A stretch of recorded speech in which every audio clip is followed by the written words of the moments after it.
So, give me your thoughts on two issues. Certainly, there's the local election. Do you think political parties will be prejudiced or disadvantaged by having to canvass in a COVID-restricted period? Keeping in mind that October 27 is now the date, but very importantly, we're not expected to have large gatherings, though, isn't it? All throughout this year, I would think. So, certainly, those parties that mobilize big numbers, will they be disadvantaged? Does it bother you at all, or is in fact it's something that you just don't even care about? So either way, you let me know. WhatsApp voice notes 061 766 0355. You can also text me as well. And if you're tagging me, Ashraf Gada on Twitter, on Facebook, on Instagram, you'll certainly find me, and Salam Media. Do not forget that. But also look out for the hashtag Ashraf Gada show as well, so you can add comments there as well. Now, there's been talk, and I'll use the word talk because I just don't know how true these talks are, that currently there's a move, certainly from the Department of Basic Education, that they're considering learners now returning to school on a full-time basis. I would think they were never there full-time because they have to go home every day. So it was never ever full-time. But you get my point, right? That they have to be there regularly as opposed to this hybrid currently of maybe going once or twice a week or something along that line. So is it true? Does it make sense? How do we understand it? Certainly, what does it mean to parents who have dropped their kids up at school right now? Abdullah Sujee with me is the principal of the Roshnee Islamic School. Abdullah, appreciate your time. Salaam alaikum. Interview.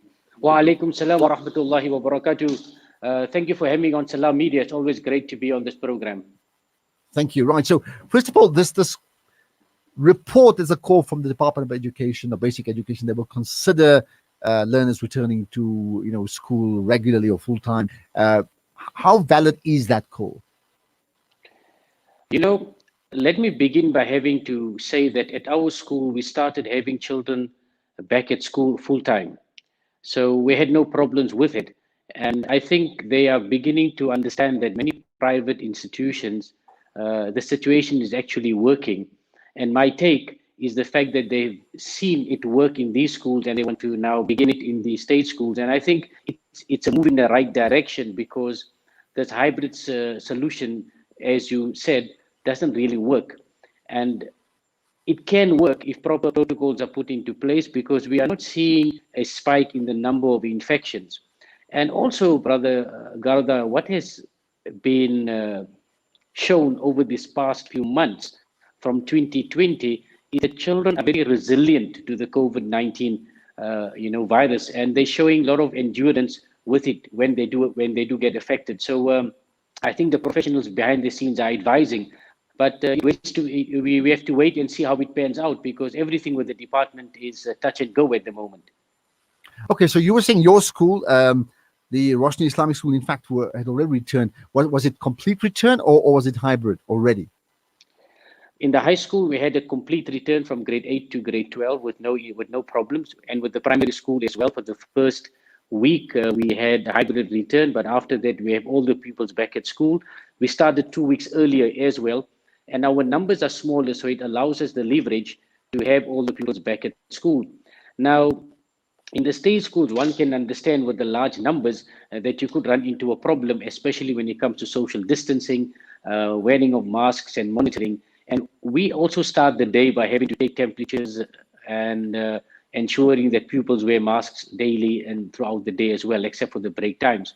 So other schools are trying to follow suit, but the struggle and the problem with social distancing creates its own little issue from time to time. So, I mean, two things you bring up that's interesting. One is that definitely when it comes to younger people, I think statistically it's been proven that there's never been massive outbreaks around COVID in the world, in fact, and thank goodness for that, right? That's the one thing. But the other is, since they've been attending schools, what has been the level of adherence to social distancing by the learners, both in the classroom and then outside the classroom? I mean, to what degree are you able to actually manage people all the time? I just want to mention, while we interview, I've got children running in and out of the office, so I have to hand gesture to them to move on. But nonetheless, it's a very good question. And children are children. They will obey the rule and they will not obey the rule. Some will not want to wear the face mask at all, and the social distancing is a problem. So you got to make sure that your classrooms have the necessary space.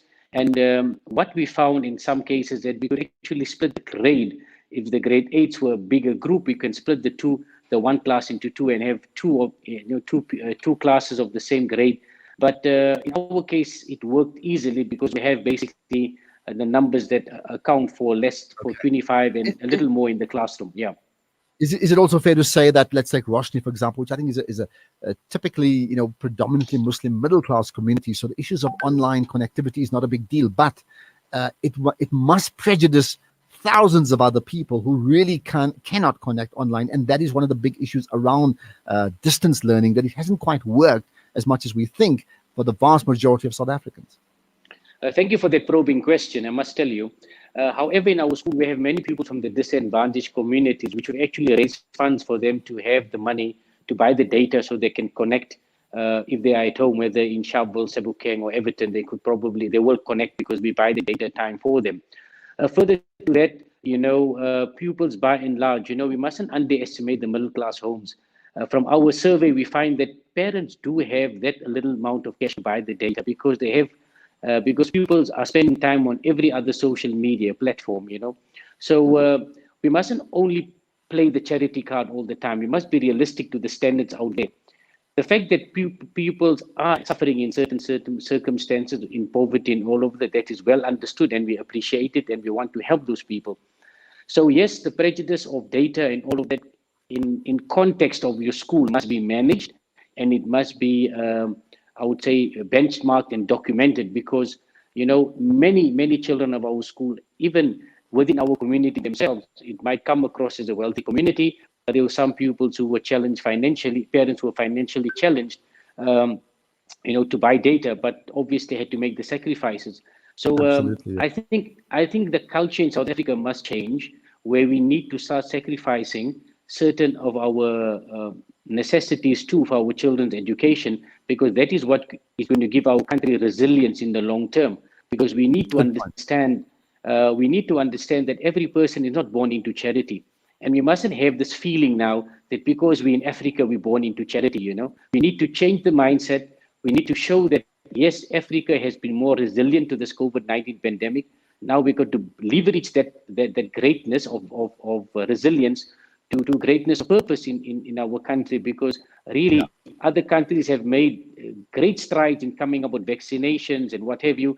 And we as schools now, we need to see how we can leverage the potential of academic excellence towards that. And that's where we can leave it. Abdullah Sujee, thank you for that. And I think that the bottom line to all of this, outside of just schooling, is do we have to come to a stage where access to data is a human right? I certainly think so. You may have your own views on that. Abdullah Sujee is the principal of the Roshnee Islamic School. We're gonna do our regular Joburg to Kaapstad connection right after this. My Lord.